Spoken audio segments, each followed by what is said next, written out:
Hey guys, so today I am trying MAID-RITE. It's not a pretty hamburger, but one thing I've learned with all my traveling is that sometimes the stuff that does not look the best tastes the best. So let's try it and find out. I took the recommendation and did the traditional, just has pickle, onion, and a little bit of mayo, and just the loose hamburger. So the best way I can describe this is like a sloppy joe, but it does not have the ketchup or the brown sugar, and it is seasoned much more than what you would get a sloppy joe.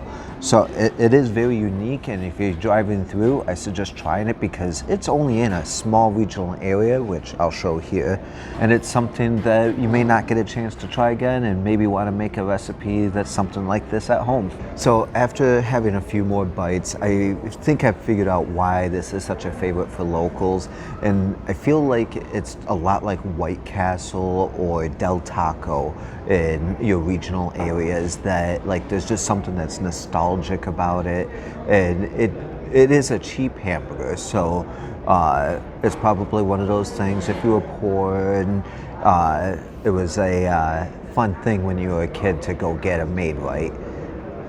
That's all speculation, but I feel like it's a nostalgia thing that is worth trying because it's an experience of Iowa. We are filming, go ahead. So basically, what he just ate was a MAID-RITE loose meat ground beef sandwich that he explained in his video. The name comes from a guy from the business comes from a guy from Germany named Frank Angel. Comes from Germany to Muscatine, Iowa. It's about 3 hours east of here, and he comes up with this seasoning because he doesn't like the way our beef's fed. He comes up with his own seasoning that makes it kind of feel like home for him. He hands the crumbly loose meat to the delivery driver. The delivery driver says, "You know, Frank, that's MAID-RITE," and that's where it come up with the name.